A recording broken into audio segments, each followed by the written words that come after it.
오늘 5일차, 5주차 목적 이끄는 삶 40일 캠페인에 오신 여러분들 주님 이름으로 환영합니다. 우리 옆에 분들과 좀 격려하고 좀 인사하시겠습니까? 더운 날씨에 오늘도 수고 많으셨습니다. 주님의 사랑으로 사랑합니다. 환영합니다. 네, 감사합니다. 네. 늘 이맘때 느끼는 거지만 겨우 내내 막 앙상했던 가지에서 이렇게 탁 지금 튀어올라지 않았습니까? 그런 걸 보면 언젠가 하나님께서 우리의 모든 인생에 뜻하신 모든 것들이 겨울과 같은 시간들이 다 있겠지만 마침내 이것들을 탁 움톡해 하실, 싹 틔우게 하실 그런 하나님의 은혜를 사모해 봅니다. 할렐루야. 아멘. 지난 주간 우리는 예수 그리스도를 닮기 위해 창조되었다, 그 주제를 함께 한 주간 동안 나눠봤습니다. 몇 가지 우리가 한 가지 더 이렇게 나눠보고 싶은 것은, 그리스도를 닮는 것은 선택이 아니라 우리가 마땅히 누려야 할 특권이라고 나눴고요. 또 그런 영적인 성장을 위해서는 자연스럽게 되어지는 것이 아니라 우리의 의도적인 헌신이 필요하다. 성경에 목적 이끄는 삶에 어떤 표현이 있었죠? 몸부림쳐야 한다. 영적인 성장을 우리가 몸부림쳐야 한다. 그런 표현까지 우리가 함께 나눴습니다. 네 가지의 잘못된 근거로 선택하는 우리의 약점들이 뭐가 있었죠? 문화적인 것, 남들도 다 그래. 전통적인 것, 늘 그래 왔었어. 논리적인 것, 그게 이성적이지 않아? 끊임없이 우리를 합리화시키는 것이죠. 또 마지막으로 감정적으로 이게 옳은 일이야.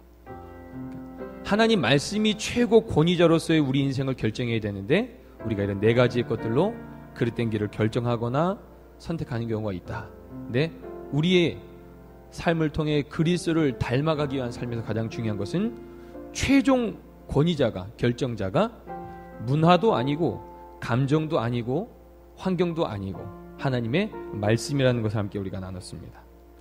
또 우리가 기억해야 될 것은 그리스도를 닮게 하기 위해서 하나님께서 우리에게 무엇을 주신다고 그랬습니까? 시험, 고통, 이런 것들을 주십니다. 우리가 기대하지 않은 것들이지만 하나님께서 이 일들을 통해서 우리로 하나님만 바라볼 수 있도록, 하나님만 계시면 된다는 고백들이 모든 것이 다 사라진 그 순간에 우리가 고백할 수 있는 고백이 되게 하신다. 그런 말씀도 주셨습니다. 우리에게 시험이 있을 때 그 시험은 결코 우리를 넘어뜨리지 못한다. 예수 그리스도께서 이미 승리하셨기 때문에 승리하신 주님으로 인하여 우리도 언제든지 그 시험을 이길 수 있다. 우리 다 암송하기를 제가 권면한 말씀이죠. 고린도전서 10장 13절. 감당할 시험밖에는 주시지 아니하시고 또 시험 당할 즈음에 우리를 능히 피할 길을 주셔서 감당하게 하신다. 이 말씀 꼭 기억하시기 바랍니다.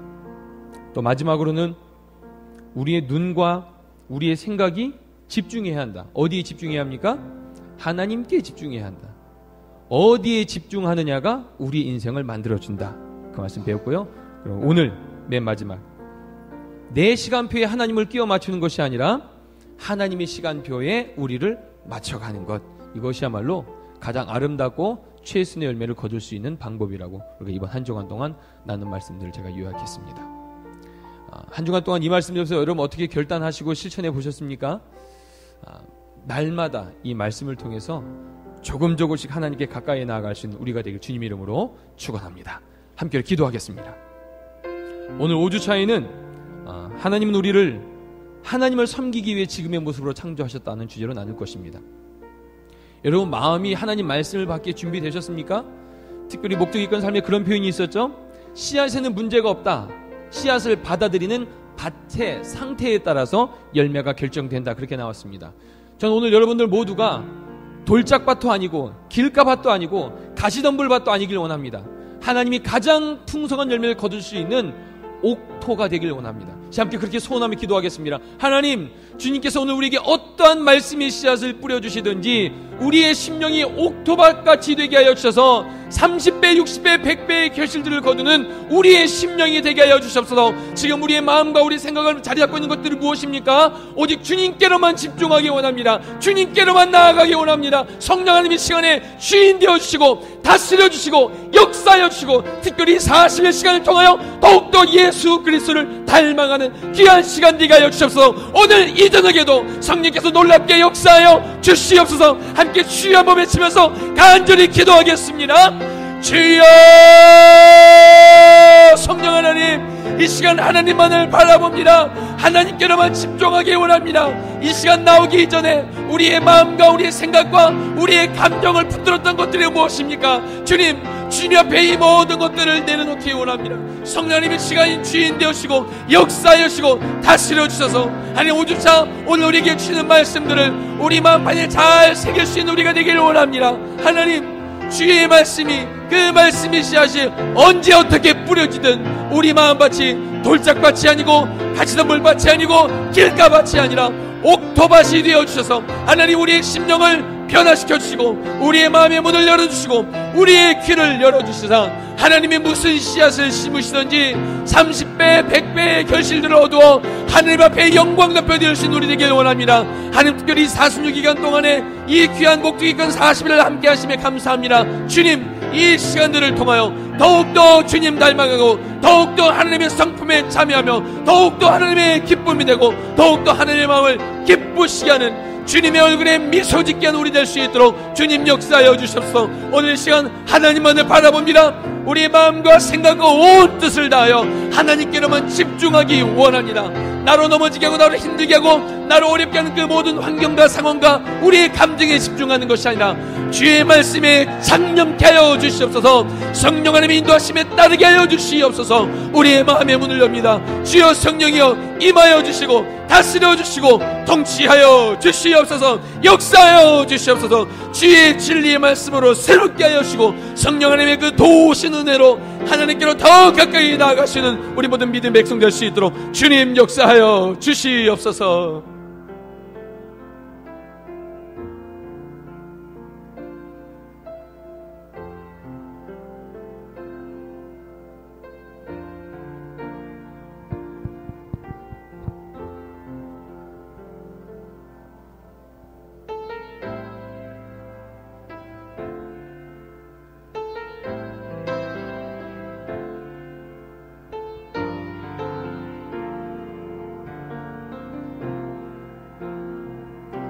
보소서 주님, 나의 마음은 선한 것 하나 없습니다. 그러나 내 모든 것 주께 드립니다. 사랑으로 안으시고 날 새롭게 하소서. 보소서 주님, 나의 마음은 선한 것 하나 없습니다. 그러나 내 모든 것 주께 드립니다. 사랑으로 안으시고 날 새롭게 하소서. 주님 마음 내게 주소서. 내 아버지 주님 마음 내게 주소서. 나를 향하신 주님의 뜻이 이루어지도록 주님 마음 내게 주소서. 내게 사랑을 가르치소서. 당신의 마음으로 용서하게 하소서. 주의 성령 내게 채우사 주의 길 가게 하소서. 주님, 당신 마음 주소서. 주님 마음 내게 주소서. 내 아버지 주님 마음 내게 주소서. 나를 향하신 주님의 뜻이 이루어지도록 주님만 내게 주소서. 주님만 내게 주소서. 내 아버지 주님만 내게 주소서. 나를 향하신 주님의 뜻이 이루어지도록 주님만 내게 주소서. 주님만 내게 주소서.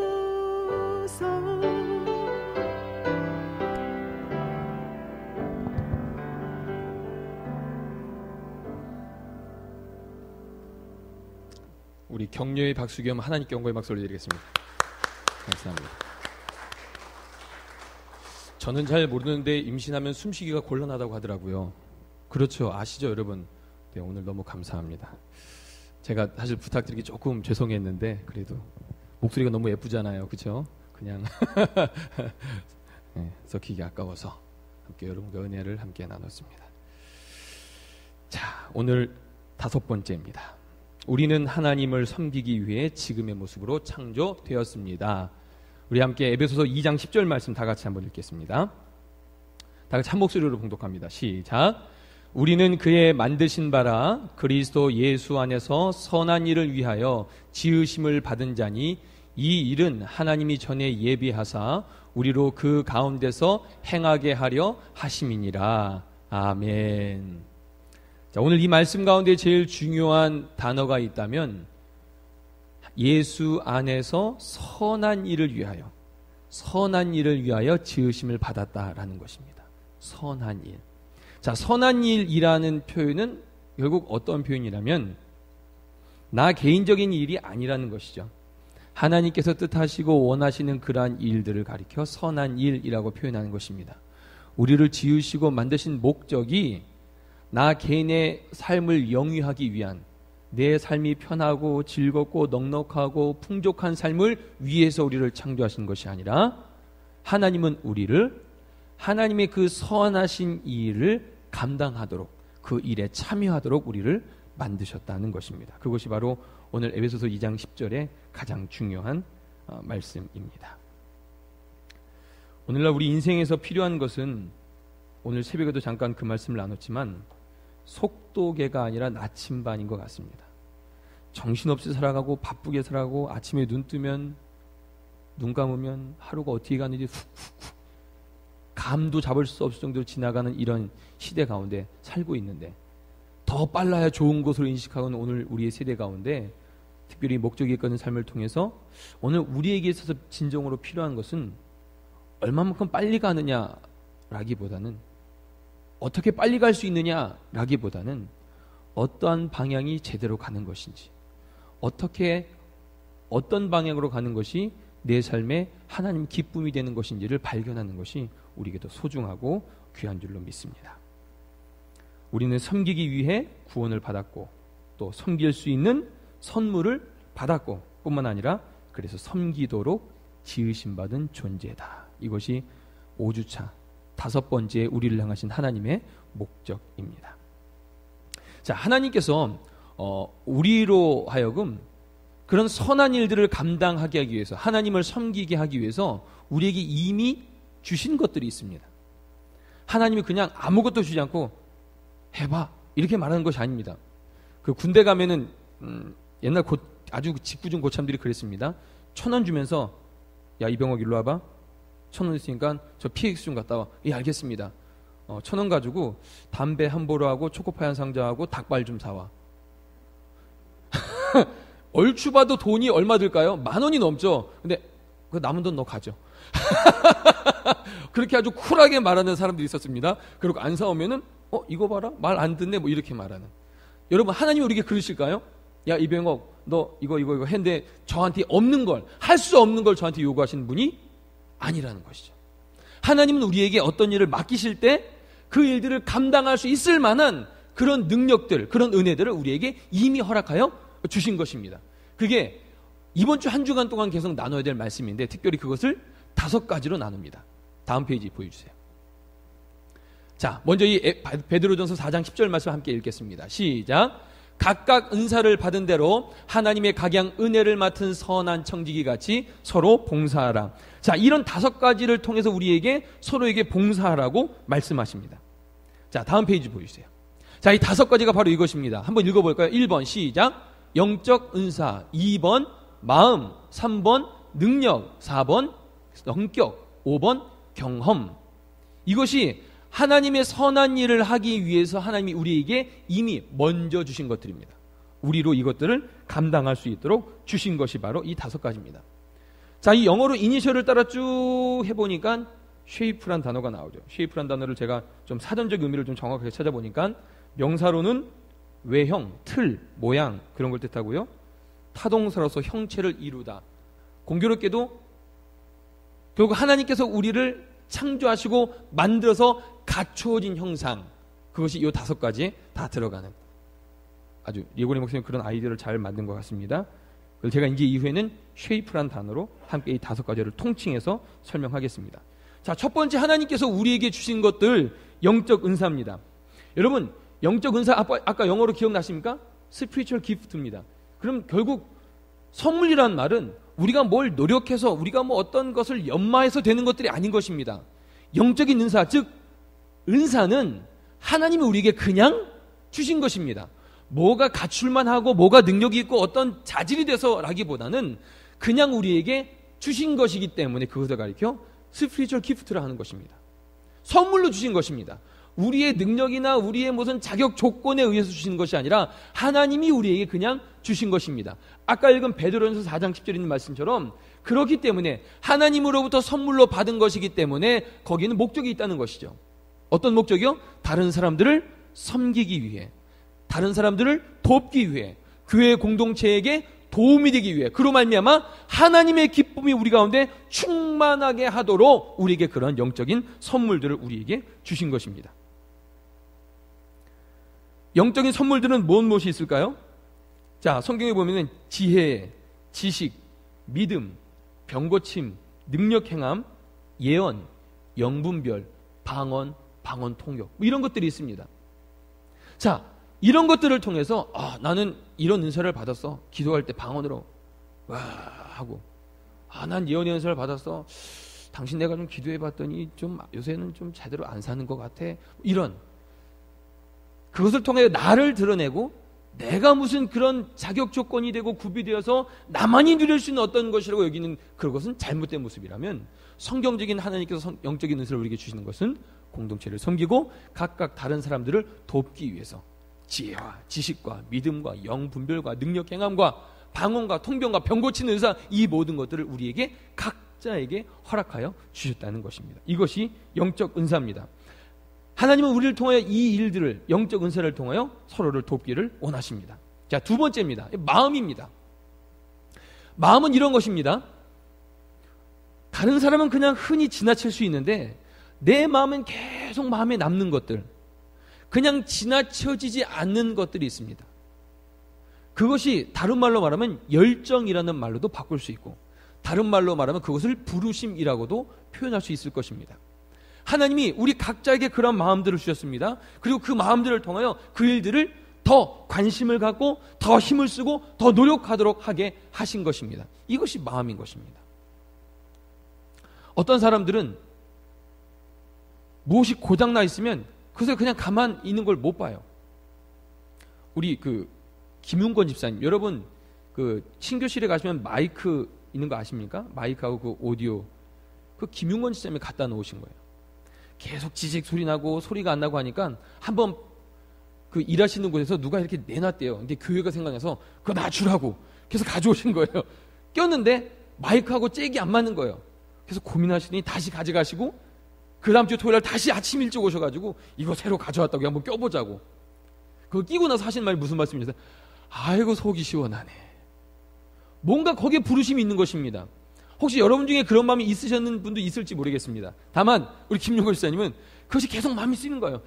이 마이크를 말할 때 기도 소리가 잘 안 들리고 찍찍거리는 게 계속 마음이 걸렸던 거예요. 그러니까 도울 마음에서 도우시는 것입니다. 여러분, 지난주에 우리 이상원 장로님이 밖에 뭘 하신 거 여러분 보신 거 기억나십니까? 밖에 교회 그 명패를 다시 이렇게 만드시려고 작업을 하셨어요. 저는 그런데 별 마음이 없었습니다. 뭐 앞에 큰 거 불 들어오는 거 있잖아요. 그거 있는데 뭐 필요하나 뭐 그런 생각이 있었지만 계속 그 마음이 있으셨던 분들은 그거를 만들기를 원하셔서 만드신 거예요. 사실 제가 해야 될 일이었기도 하는데 가을 내내 우리 주차장에 낙엽이 많이 있었습니다. 그 낙엽을 누가 치워 깨요? 교회 낙엽에 대한 그 청소하기 원하는 그 부르심이 있었던 원근희 수사님이 지우셨어요. 각자의 마음이 있는 사람이 하는 것입니다. 그게 열정이고 그것이 사랑의 표현인 것이죠. 그게 각자가 틀립니다. 각자의 부르심이 다르고 각자가 원하는 것들이 다른 것입니다. 거기에 마음이 있는 그 일들을 그 사람이 그렇게 하게 되어지는 것입니다. 자, 이것이 우리에게 두 번째로 주신 선물이죠. 세 번째는 무엇입니까? 능력입니다. 각자에게 주신 특별한 재능들입니다. 우리가 태어나면서부터 하나님께서 우리에게 주신 어떤 능력들을 말합니다. 여러분 혹시 기억나십니까? 9일차에 영화 불의 전차가 나오면서 에릭 리들이라는 인물이 나왔습니다. 기억나시나요? 어떤 사람이라고 그랬죠? 육상 선수였습니다. 런던 올림픽 때 이 사람이 원래 100m 우승 후보였는데 나가지를 않고, 왜냐하면 예선전이 주일이기 때문에 저는 주일날 뛰지 않습니다. 온갖 사람들의 비방을 다 들었지만 그의 믿음을 지키고 100m 선수였는데 400m에 나가서 금메달을 땁니다. 거기에 그런 말이 있었죠. 나는 달릴 때 하나님의 기쁨을 느낀다. 자신만의 특별한 재능인 것입니다. 여러분, 근데 오해하지는 마십시오. 하나님이 우리의 재능을 사용하실 때 꼭 올림픽에 나갈 만큼의 운동의 어떤 실력, 뭐 기능대회에 나갈 만큼의 어떤 손재주, 하나님 꼭 그런 것만 우리에게 원하시는 것이 아닙니다. 분명한 사실들은 우리가 할 수 있는 그것들, 우리에게 특별한 재능으로 나면서부터 주셨던 그 능력을 통하여 일하시기를 원하신다는 것입니다. 할 수 없는 것들을 우리에게 요청하시는 것이 아니라 우리가 기쁨으로 하나님의 영광을 위해 할 수 있는 그 일들을 통해서 하나님이 섬김받기를 원하신다는 것입니다. 결국 하나님을 섬긴다는 이 말의 가장 중요한 표현 가운데 하나는 하나님을 섬기는 것이 결국 내 주변의 사람들을 섬기는 것과 다르지 않은 것입니다. 우리의 재능을 통하여 이 일들을 하기 원하십니다. 네 번째입니다. 성격입니다. 성격이 다 다르죠. 그렇습니다. 다 다릅니다.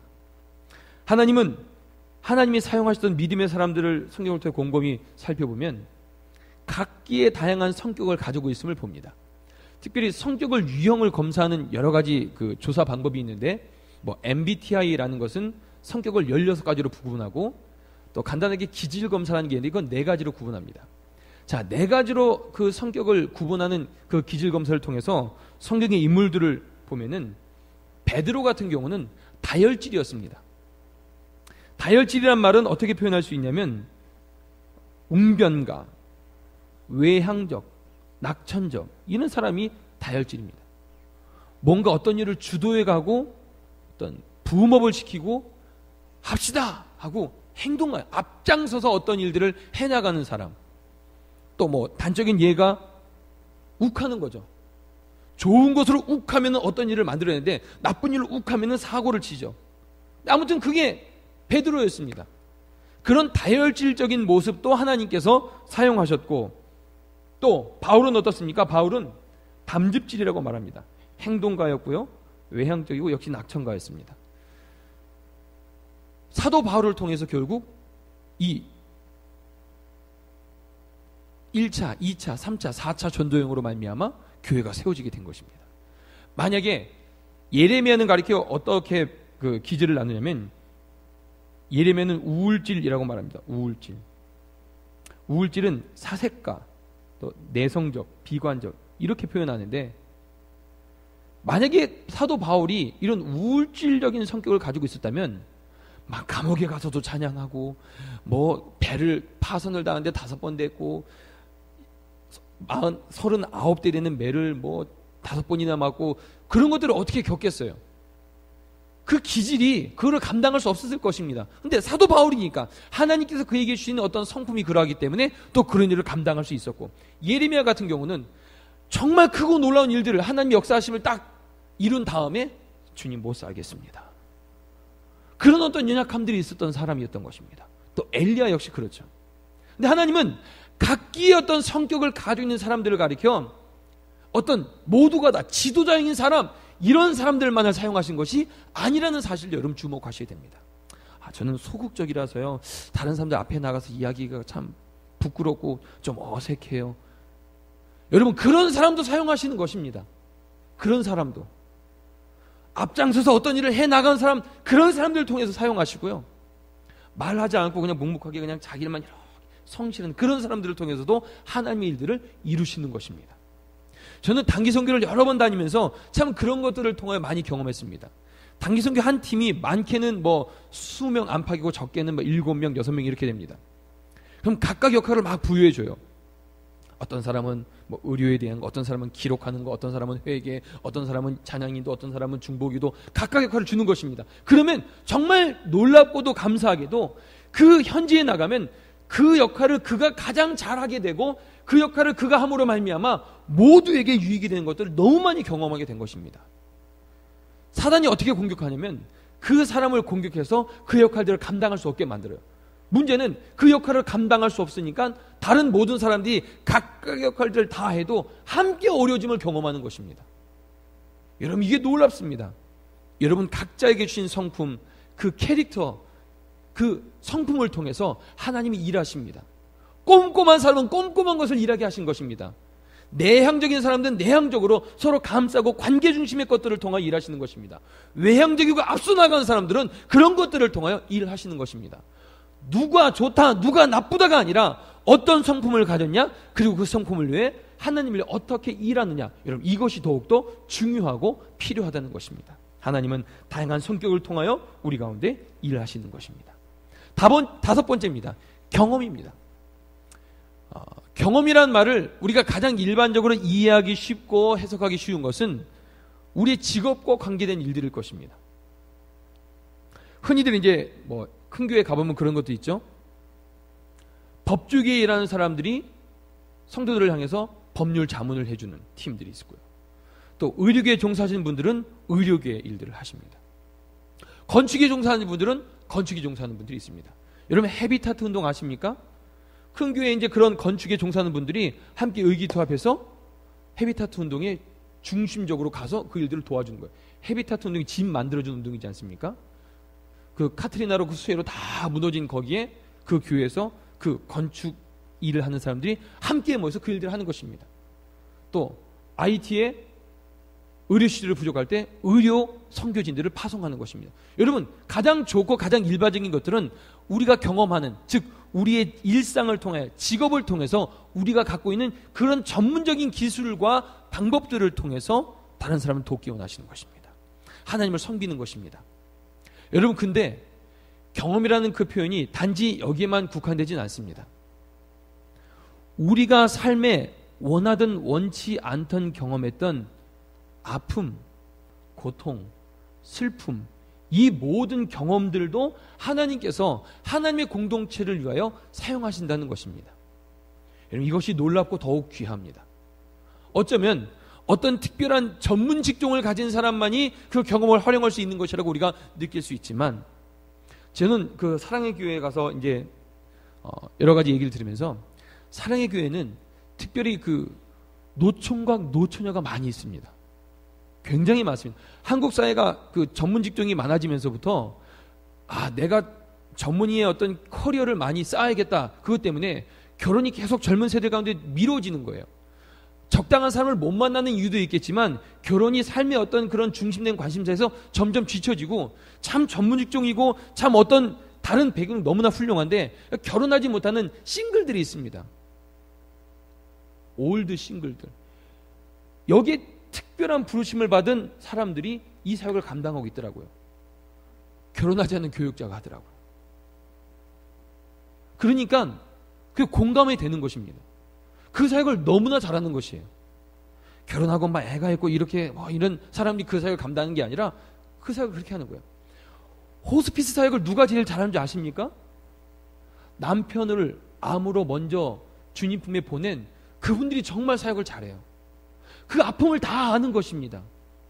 그때는 어떤 음식이 좋고요, 어떤 사람이 우리에게 도움이 되고, 그 고통을 가장 많이 곁에서 느낀 사람이 호스피스 사역을 가장 잘한 걸 보는 것입니다.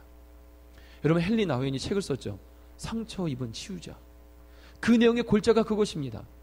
세상 사람들은 경험하지 않았던 나만이 특별한 아픔, 나만이 특별한 고통을 가진 그 고통이 정말 귀하게 쓰인다는 것입니다. 똑같은 아픔을 누리는 자, 똑같은 고통 가운데 신음하는 사람들을 어느 누구보다도 가장 깊이 그 깊은 마음으로 그를 케어해주고 안아주고 이해해준다는 것입니다. 저는 부끄럽지만 재수를 했습니다. 저는 재수할 때 사실 제 마음 어떤 마음이 있었냐면, 나는 내 친구들과 경쟁에 뒤떨어졌다. 이 마음이 저에게 너무나 컸어요. 제 마음이 왜 이런 마음이 있었냐면, 저는 초등학교를 1년 먼저 들어갔습니다. 생일이 4월이면 들어갈 수 없지만, 제가 아버지 어머니를 막 졸라가지고 아버지가 교장선생님을 만나가지고 얘가 좀 똑똑해 보이는데 좀 먼저 들여보낼 수 있느냐, 그래서 어거지로 들어갔어요. 제가 그렇게 된 이유는 있었습니다. 유치원을 제가 1살 먼저 갔거든요. 제가 제 친구들에게 죽어도 형이라고 못 부르겠는 거예요. 안 됩니다. 저 꼭 같이 저 형이라고 쟤네들한테 못 부릅니다. 이게 마음속에 있었어요. 근데 오죽 이제 재수를 결정할 제 마음이 얼마나 속상했겠어요. 난 뒤처졌구나. 그게 너무 실망스럽고 너무 아팠습니다. 근데 시간이 점점 지나면서 지금에 와서 보면은 제가 제 동기들 가운데 제일 목사 안수를 빨리 받았습니다. 결코 늦지 않았어요. 오히려 제일 빨랍니다. 저희 이런 경험이 청년 사역과 고등부 사역할 때 재수하면 죽는 줄 알아요. 한국 사람들은. 그렇죠? 뒤처지는 것 같으니까. 돈도 돈이고 시간도 시간이고. 근데 그때 저의 어떤 경험들이 아이들에게 위로가 되는 거예요. 괜찮아. 늦은 것 같지만 5년 뒤에 10년 뒤에 우리 인생이 어떻게 바뀔지 몰라. 괜찮아.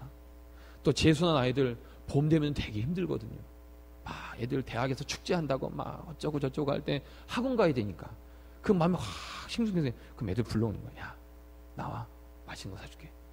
야, 하루는 영화 봐도 돼. 영화 보여줘. 괜찮아. 이때가 힘들지? 괜찮아. 너 시험 보기 1달 전에 더 힘들다? 이런 거 제가 경험했기 때문에 그 아픔을 알아서 그렇게 하니까 아이들이 마음을 여는 거예요. 제가 만약에 한 번에 짝짝짝짝 됐으면, 야, 어떻게 재수를 하냐? 재수 없게. 그럼 상처받았겠죠. 근데 저의 재수한 경험이 부끄럽지만 그들에게 위로가 되는 걸 봅니다. 제가 아팠던 아픔이 똑같은 아픔을 가진 사람에게 제가 그 마음이 감정이입이 돼요. 그래서 아프시죠? 그래서 힘드시죠? 아이가 일찍 안 생겼을 때 그런 사람들에게, 또 공황장애로 아팠던 그 기억이 육체는 멀쩡한데 정신적으로 힘들었던 사람들에게 그 마음을 이해하게 되는 것입니다. 여러분, 지금 여러분만이 겪고 있는 아픔들이 혹시 있으십니까? 여러분이 경험하고 있는 그런 고통스러운 어떤 문제들이 있으십니까? 여러분, 그것들을 잘 이겨내시기를 축복합니다. 하나님은 반드시 여러분의 경험 그 어떤 것 하나도 버리지 아니하시고 그것들을 통하여 하나님의 공동체를 위해 귀하게 사용하실 줄로 믿습니다. 고통도 우리에게 유익이 될 수 있는 것은 하나님이 그것들을 결코 간과하지 않으시고 그 모든 것들을 통해 우리에게 선으로 바꾸실 줄 믿기 때문인 것입니다. 할렐루야. 이 5가지들, 우리 영적 은사, 마음, 능력, 성격, 경험, 하나님은 이 모든 것도 우리에게 주셨습니다. 계속 이것들이 우리 가운데 늘어가고 있습니다. 점점 더 우리의 그 기술들이 발전돼 가고 있는 것입니다. 결국 이 쉐이프, 이 5가지 영역을 통하여 우리를 미리 준비시키신 것입니다. 여러분, 어느 때 깨닫게 될 것입니다. 내가 그때 그렇게 힘들고 나로 그걸 그때 배우게 했었고 했던 일들이 이때를 위함이구나. 하나님 분명히 여러분들에게 말씀하시고 깨닫게 하실 것입니다. 그때 여러분 하나님께 감사하시고 더욱더 마음 중심으로 하나님의 공동체를 섬길 수 있는 여러분 되길 주님 이름으로 축원합니다. 그래서 여러분은 하나님이 나를 향한 목적이 무엇일까를 생각하실 때마다 그것을 생각하십시오. 내가 지금 인생에 어떤 것을 경험했었지? 내가 지금 인생을 통하여 어떤 기술이 있지? 또 혹은 어떤 능력을 가지고 있지? 또 어떤 마음, 내 마음이 어디에 계속 마음이 쓰이지? 여러분, 그런 것들을 통하여 하나님께서 하나님의 공동체를 건강하게 그리고 모두에게 유익이 되도록 그 일들을 이루실 것입니다. 자, 이런 5가지를 우리에게 하나님이 주셔서 우리로 통하여 하나님의 일들을 감당하게 하십니다. 그런데 여러분, 여기서 더욱 중요한 것이 있습니다. 5가지를 구비시켜 주시고 우리에게 허락하여 주셨는데, 우리가 이 5가지를 통하여 하나님을 섬기게 될 때 잊지 않아야 될 사실이 한 가지 있습니다. 그것은 종의 마음입니다. 청지기의 마음이라고 바꿔 볼 수도 있겠습니다. 영적 은사, 마음, 능력, 성격, 경험, 이 5가지 우리에게 주신 이 모든 것들은, 그래, 난 이 정도야, 나를 드러내기 위해 사용하는 것이 아니라 이 모든 것들을 통하여 섬기기 위해서 쓰는 것입니다. 자, 말에 주목하십시오. 섬기기 위해 쓴다는 말은 무엇입니까? 내가 위에서 하는 것입니까? 동급입니까? 아니면 밑으로 들어가는 것입니까? 밑으로 들어가는 것입니다. 가장 우리가 밑으로 들어가야 될 것은 하나님의 권위 아래, 그의 뜻 가운데, 그의 말씀 가운데 하는 것입니다. 우리가 그 종의 마음으로 다른 사람들을 섬기는 것입니다. 여러분 기억하십시오.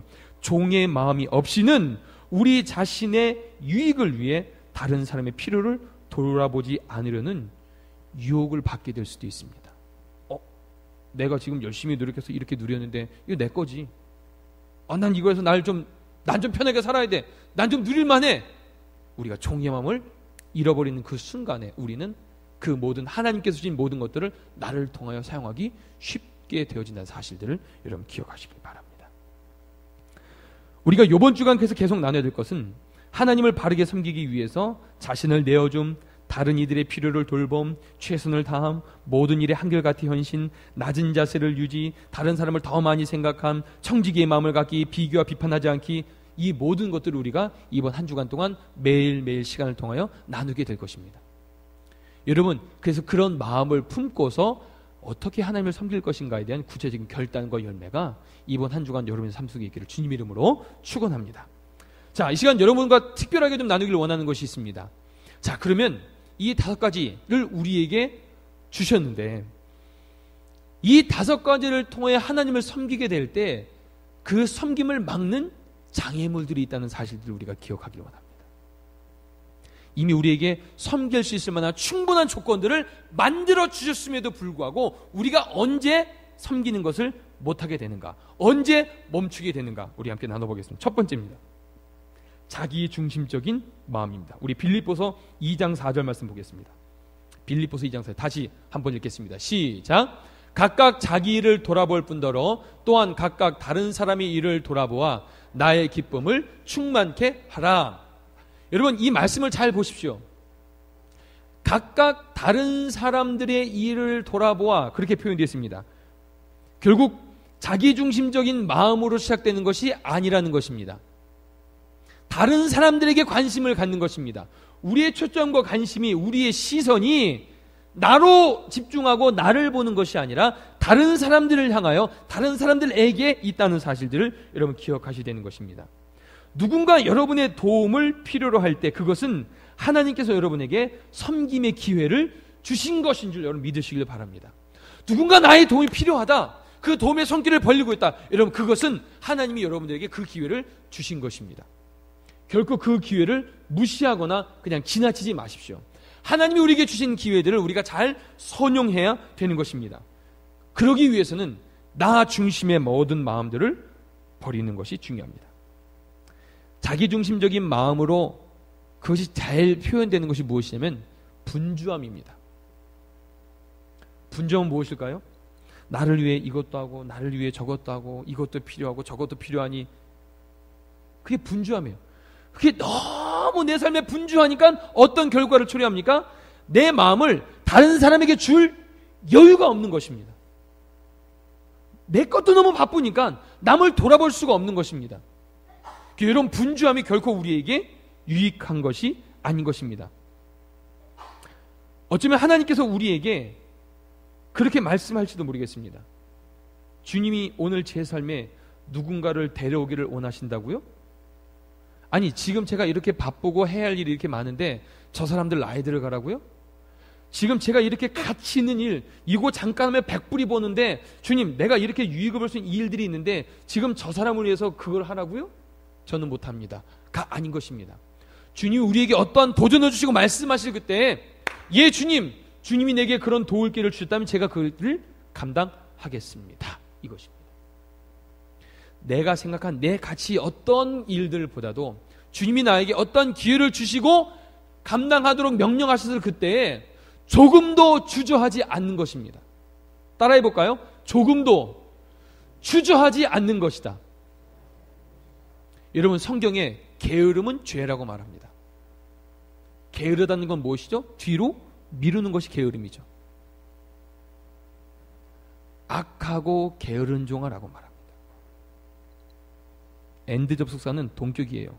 악한 것과 게으른 것이 같다는 얘기입니다. 게으른 것이 악한 것입니다. 뒤로 미루는 것, 다음에 할게요. 아이, 다음에. 왜? 내 일이 우선순위니까요. 여러분 기억하십시오. 하나님을 섬기기 위해 모든 것을 주셨지만 그것을 막아버리는 첫 번째 장애물은 나 중심적인 생각이라는 것입니다. 그것들을 깨십시오. 우리가 지난주 계속 공부하면서 나눈 것처럼 내가 아니라 우리, 내 것이 아니라 우리의 것, 이것이 바로 성경적인 원리에 사는 사실들을 여러분 기억하시길 바랍니다. 성경의 가르침은 결코 나를 집중하지 않습니다. 나를 바라보게 하지 않습니까? 바라보지 않습니다. 반드시 예수 그리스도를 바라보고 예수 그리스도를 바라보는 그 상태로 이웃을 바라보게 하는 것입니다. 하나님을 사랑하고 이웃 사랑하는 것이 우리에게 명령하신 계명이라고 설명하고 있는 것입니다. 자, 두 번째 장애물입니다. 두 번째 장애물은 완벽주의입니다. 완벽주의. 어떤 면에 있어서 여러분 성격적으로 어떤 일을 맡기면 똑 부러지게 하는 분들이 있습니다. 그런 분들은 유념해서 들으시길 바랍니다. 자, 먼저 고린도전서 11장 4절 말씀을 함께 읽겠습니다. 전도서 11장 4절입니다. 다 같이 읽습니다. 시작.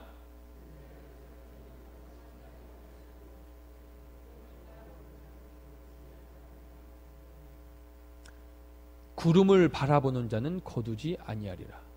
풍세를 살펴보는 자는 파종하지 아니할 것이요 구름을 바라보는 자는 거두지 아니하리라. 무슨 말인지 아시겠습니까? 내 생각에 지금은 할 때가 아니다라고 내가 판단하는 사람은 안 한다는 것입니다. 판단의 기준이 나라는 거예요. 풍세, 바람의 힘, 방향, 구름, 비가 올지 안 올지 그걸 내가 판단하고 내가 결정하는 것입니다. 그러니까 결국 나 중심으로 하는 사람들에게 있어서는 난 실수할 수 없어. 난 한 번도 실수하지 않았어. 그래서 실수하기 싫어. 이렇게 말하는 게 완벽주의인 것입니다. 이것이 장애물이 된다는 사실들을 여러분 기억하십시오. 그리스도와 같은 종은 예수 그리스도를 위해서 해야 할 일들을 위해 오늘 최선을 다합니다. 그것을 미루거나 기다리지 않습니다. 여러분, 우리에게 있어서 탁월함이라는 우상이 있습니다. 그 탁월함이라는 우상은 이렇게 표현됩니다. 최고에 이르지 못할 거면 시도하지 마라. 한국 사람 좋아하는 말 있지 않습니까? 긁어 부스럼 만들지 마라. 그렇게 할 바에는 하지 마라. 또 있죠. 안 하느니만 못한다. 여러분, 마치 이 말이 지혜로운 말처럼 들리십니까? 세상의 일들 가운데 그럴지도 모르겠지만 여러분, 성경적 가치는 그렇지 않습니다. 하나님 오늘 우리에게 다른 사람들을 섬기고 하나님을 위해서 섬기는 그 일들에 대해서 우리에게 말씀하시는 것은 완벽주의가 아니라 부족해도 지금 할 수 없는 것 같아도 오히려 순종해라. 이게 더 귀한 것입니다. 내가 나를 보호하기 위해서, 내가 나를 드러내기 위해서 완벽함을 추구하는 그 완벽주의는 오히려 하나님의 뜻을 거스르는 행위가 될 수 있는 것입니다. 여러분, 우리 한번 정확하게 한번 생각해 볼까요? 우리가 언제 하나님의 능력을 경험할까요? 간단하게 생각해 보세요. 우리가 언제 하나님의 능력을 경험합니까? 네? 말씀에 순종할 때. 좀 더 적나라하게 표현해 보십시오. 내가 언제 하나님의 능력을 체험합니까? 내가 능력이 없을 때입니다. 맞죠? 내가 두 손 두 발 들을 때 하나님의 능력을 체험하는 것입니다. 그러니 완벽주의란 말은 하나님의 능력이 임하는 것을 원천 봉쇄하는 것입니다. 내 능력의 범주 안에 일하는 거죠. 내 이성이 허락하는 범주 안에서만 일하는 것입니다. 그런 사람에겐 하나님의 능력이, 하나님의 간섭하심이 들어올 여지가 없는 것입니다. 여러분, 오죽했으면 사도 바울이 이렇게 말합니까? 내가 부득불 자랑하니, 내가 어쩔 수 없이 자랑하는데 뭘 자랑합니까? 나의 연약함을 자랑한다. 자랑할 게 그렇게도 없습니까? 자랑할 게 많았잖아요. 그런데 사도 바울이 가지고 있는 자랑할 만한 모든 것들은 하나님 앞에서 뭐라고 말합니까? 이거 다 배설물입니다. 근데 내가 자랑할 게 진짜 있습니다. 그건 무엇인 줄 아십니까? 저의 연약함입니다. 여러분, 완벽하려고 하지 마십시오. 하나님 앞에 완벽하려고 하는 것이 얼마나 어리석은 일인지 여러분 기억하시길 바랍니다. 하나님 앞에는 완벽주의보다 소중한 것은 순종이 소중한 것입니다. 내 연약함을 자랑할 수 있는, 내 연약함을 솔직하게 주님 앞에 고백할 수 있는 것이 더 소중한 것입니다. 약할 때 강함 되게 하시는 주의 능력은 나의 약함으로 나아갈 때인 것입니다. 나의 완벽함으로 나아갈 때가 아니라는 사실들을 여러분 꼭 기억하시기 바랍니다. 우리는 모두 잘못이 있는 사람들입니다. 우리는 모두 실패를 경험한 사람입니다. 우리는 모두가 장애가 있는 사람일 수도 있습니다. 하지만 우리는 하나님께서 우리를 붙들어 주실 때 하나님의 손에 쓰임받는 사람으로 살게 되는 것입니다. 능력이 많고 힘이 많고 재주가 많고가 아닌 것입니다. 하나님께 전적으로 내 삶을 의탁한 사람을 통하여 하나님이 일하실 수 있다는 사실들을 우리가 기억하기를 원합니다. 망설이지 말고 모든 것이 잘 자리 잡고 완벽하게 준비되지 않더라도 주님이 지금 우리를 부르신다면 여러분은 예 주님 하고 믿음의 발걸음을 내디디셔야 되는 것입니다. 세 번째 장애물입니다. 세 번째 장애물은 물질주의입니다. 여러분, 성경에서는 이렇게 말씀하십니다. 우리 누가복음 16장 13절 다 같이 한번 읽겠습니다. 시작.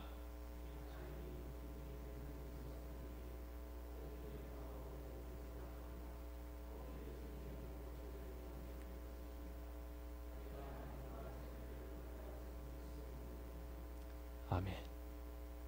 너희가 하나님과 재물을 겸하여 섬길 수 없느니라. 여러분, 이 말씀의 의미를 아시겠습니까?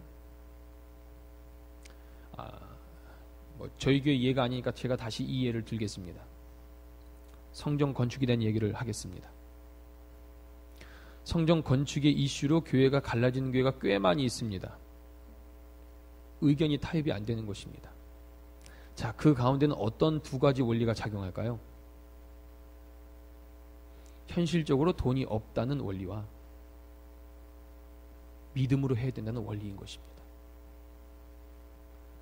거기에 포장되고 있는 것들은 굉장히 많겠죠. 근데 분명한 사실은 이 두 원리가 부딪히는 것입니다. 이성적인 실제적인 물질에 관한 원리인가, 아니면 하나님의 일들은 하나님께 맡겨서 믿음으로 해야 되는 원리인가인 것입니다. 저는 이분법적으로 그냥 두 가지 중에 무엇이 맞다라고 설명하지는 않겠습니다만 여러분은 분명히 여러분 스스로 결론을 내리실 수 있기를 바랍니다. 예수님은 하나님과 돈을 함께 섬겨서는 안 된다고 말씀하시지 않고요, 하나님과 돈을 함께 섬길 수가 없다고 말씀하신 것입니다. 예수님이 우리에게 가시는 의지가 더 강력하다는 것입니다. 둘 중에 하나밖에 선택할 수 없다는 말씀인 것입니다. 여러분, 우리 삶 속에 어떤 원리가 가장 중요하게 우리의 최고의 결정으로 자리 잡아야 될지는 여러분 이 말씀을 통해 여러분 스스로가 결정 내리시기를 바랍니다. 인생을 살아가려면 가면서 가장 중요한 결정은 바로 내가 하나님의 나라를 세우는 사람인가 아니면 부를 세워가는 사람인가를 결정하는 것입니다. 다시 말씀드립니다. 인생을 살아가면서 가장 중요한 결정은 내가 하나님의 나라를 세우는 사람인가 아니면 부를 세워가는 사람인가를 결정하는 것입니다.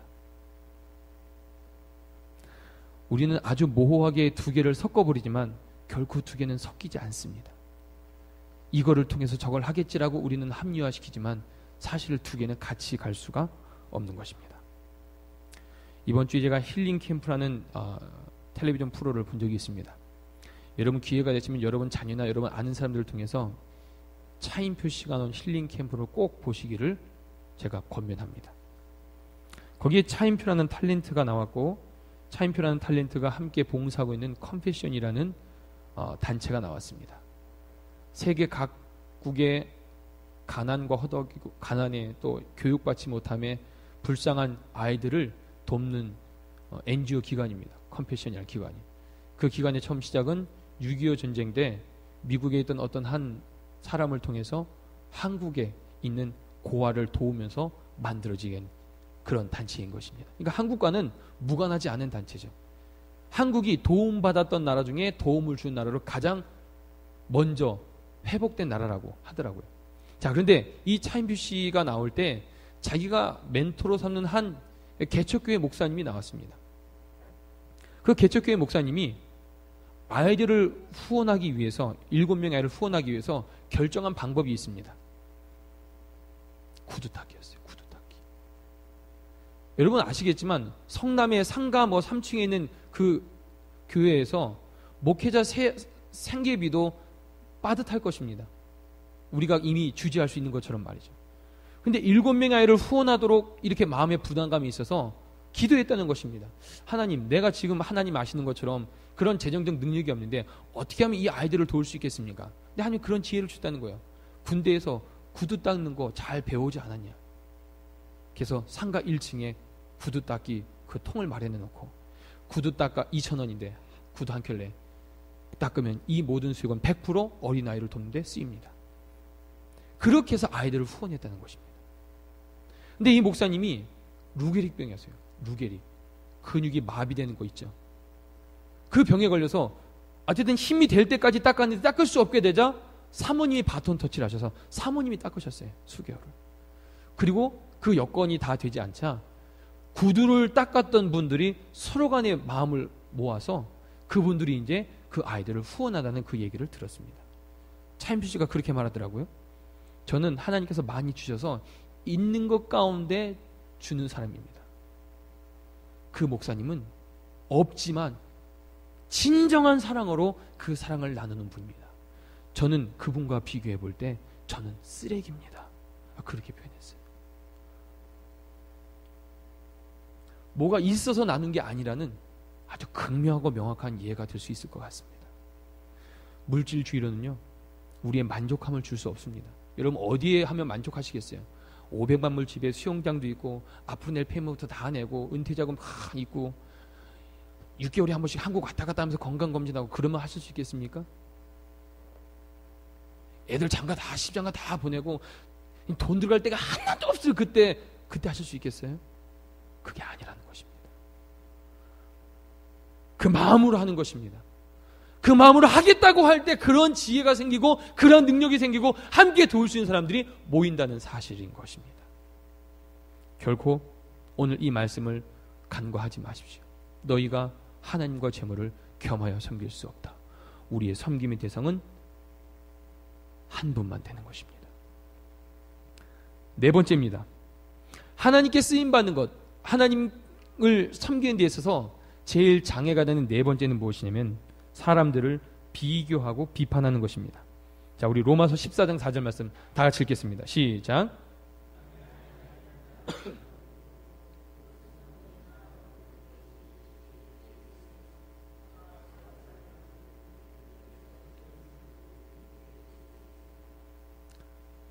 말씀을 요약하자면 이것입니다.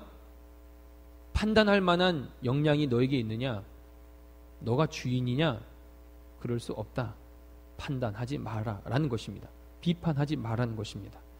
우리는 각자의 범주 안에서 이해하고 생각하고 판단합니다.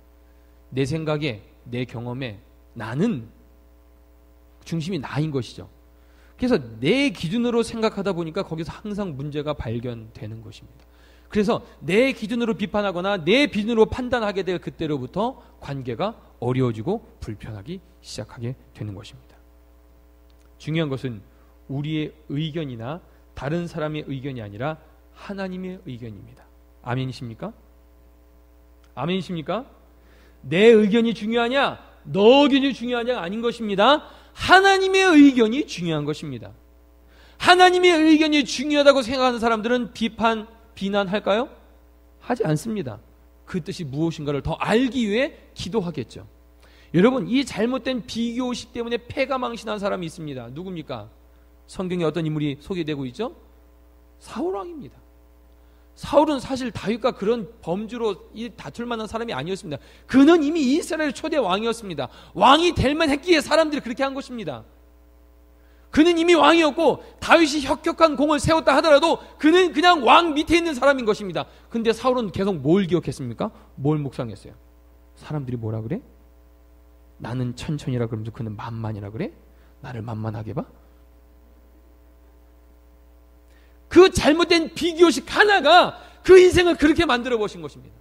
스스로 목숨을 끊게 된 것입니다. 아니 자신의 사위였지 않습니까?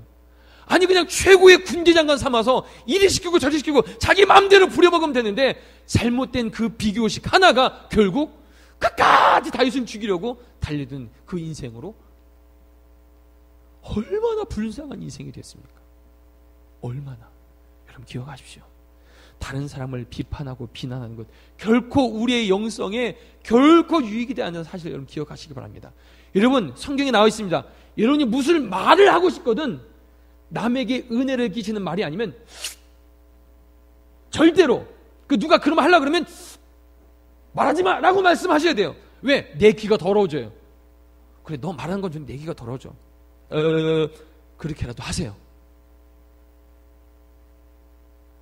비판하고 비교하는 그것이 우리의 영을 아주 병들게 만드는 사실을 여러분 기억하시기 바랍니다. 5가지입니다. 5번째입니다. 하나님께 쓰임받는 것을 막는 5번째 장면은 잘못된 동기입니다. 우리 마태복음 6장 1절 여러분 큰 소리로 다시 읽겠습니다. 시작.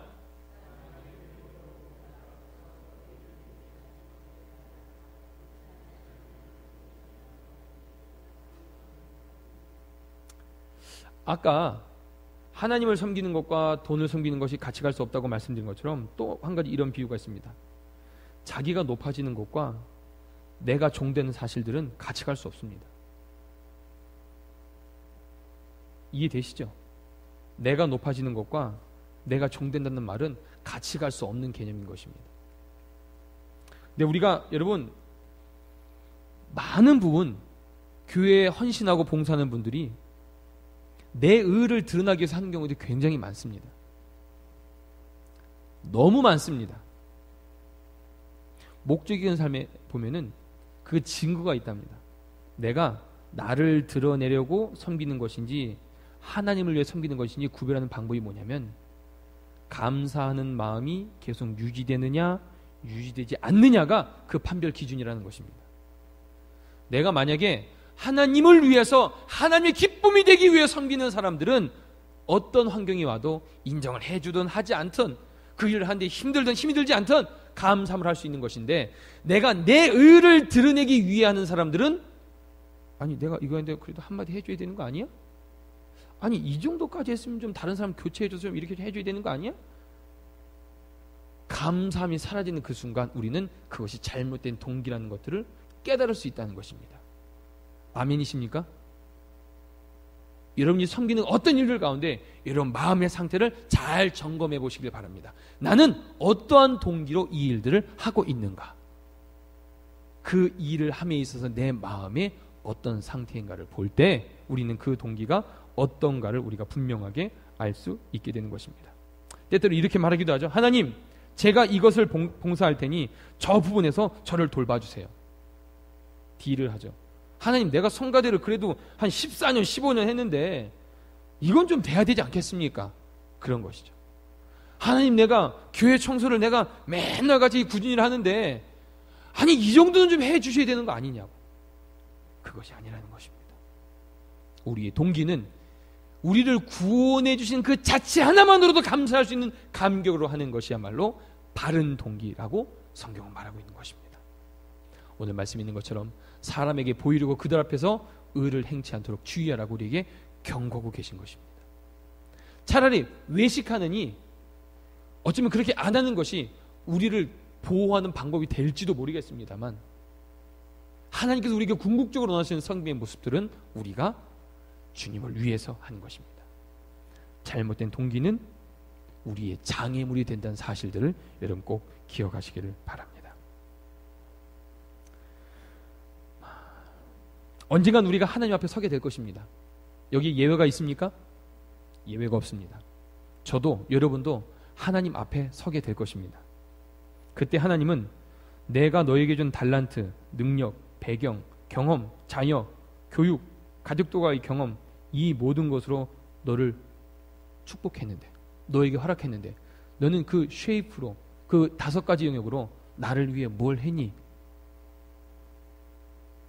너가 나의 나라와 나의 의를 위해서 무엇을 했니라고 우리에게 반드시 물으실 것입니다. 우리가 그때 주님 앞에 섰을 그때, 예 주님 내게 주신 이런 일들로 저희가 이런 일들을 했습니다. 만약 그때 내 의를 위해 했던 것들은 고백하지 못할 것입니다. 우리가 주님 앞에 섰을 그때, 잘하였도다 착하고 충성된 종아, 내가 내 주인의 잔치에 참여할지어다, 이런 칭찬받는 우리 되기를 원합니다. 우리 마지막으로 2가지 말씀을 함께 큰 소리로 봉독하고 마치겠습니다. 먼저 고린도전서 15장 58절입니다. 함께 읽습니다. 시작. 그러므로 내 사랑하는 형제들아, 견고하며 흔들리지 말며 항상 주일에 더욱 힘쓰는 자들이 되라. 이는 너희의 수고가 주 안에서 헛되지 않은 줄을 알미니라. 여러분, 하나님을 섬길 때, 하나님의 기쁨이 되게 살아갈 때 우리가 반드시 기억해야 될 것입니다. 여러분, 그 일들을 하다가 실망하지 마십시오. 여러분, 낙심하지 마십시오. 하나님만 바라보고 하는 그 일이기 때문에 우리가 거기서 견고하게 서 있기를 원합니다. 낙심하지 않기를 원합니다.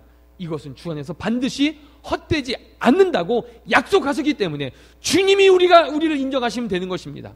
하나님을 위해 기쁘게 할까, 사람을 위해 기쁘게 할까? 우리는 하나님의 기쁨을 위해 이 일들을 선택한 것입니다. 하나님이 아시면 그것으로 모든 것이 충만한 것입니다. 자, 2번째 말씀입니다. 마태복음 25장 21절 함께 읽습니다. 시작. 그 주인이 이르되 잘하였도다 착하고 충성된 종아, 내가 작은 일에 충성하였으면 내가 많은 것으로 내게 맡기리니 내 주인의 즐거움에 참여할지어다 하고, 주님 우리 마지막에 이렇게 칭찬하실 것입니다. 그래, 내가 이 땅에서 참으로 나를 위해 수고가 많았구나. 잘하였다 착하고 충성된 종아, 함께 나와 이 모든 것들을 누리자. 저는 소망합니다. 오늘 여기에 이 금요일 저녁에 나온 우리 모두에게 하나님의 동일한 칭찬으로 주 앞에 나아갈 수 있는 우리 모두가 되길 주님의 이름으로 축원합니다. 할렐루야. 함께 우리 기도하겠습니다. 우리 시간 기도할 때 여러분, 5번째 목적은, 우리로 하나님께서 이 땅에 부르신 목적, 그 이유는 하나님을 섬기기 위해서라고 말씀하셨습니다. 중요한 사실들은 나를 위해서가 아니라 하나님을 위해서입니다. 하나님을 섬긴다는 그 말은 다른 말로 다른 사람들을 도와주는 것입니다. 공동체를 세워주는 것입니다. 몸된 교회 안에 힘겨워하고 어려워하고 낙심한 자를 격려하고 위로하고 북돋아주는 것입니다. 이것이 하나님께서 우리를 이 땅에 부르신 5번째 목적이라고 말씀하셨습니다. 여러분, 함께 기도하기 원합니다. 하나님, 그러면 나는 지금 이 몸된 교회를 위하여 무엇을 해야 합니까? 주님, 내가 무엇을 하는 것이 하나님의 기쁨이 되겠습니까?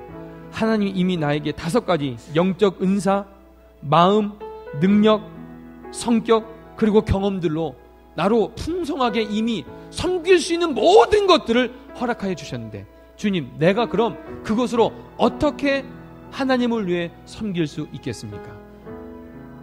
물어보십시오. 질문하십시오. 그리고 주님, 구체적으로 결단하시기 바랍니다. 주님, 제가 이 일들을 시작하겠습니다. 제가 하나님의 나라를 위해, 그 의를 위해, 몸된 교회를 위해, 내 주변에 힘들고 어려워하고 낙심한 모든 사람들을 위해 내가 이 일들을 시작하겠습니다. 우리 잠잠하지만 간절하게 우리 마음 중심으로 우리 결단하면서, 하나님과 여러분의 1:1의 대화입니다. 이런 마음을 하나님께 들으시면서 기도하시기 바랍니다. 기도하겠습니다.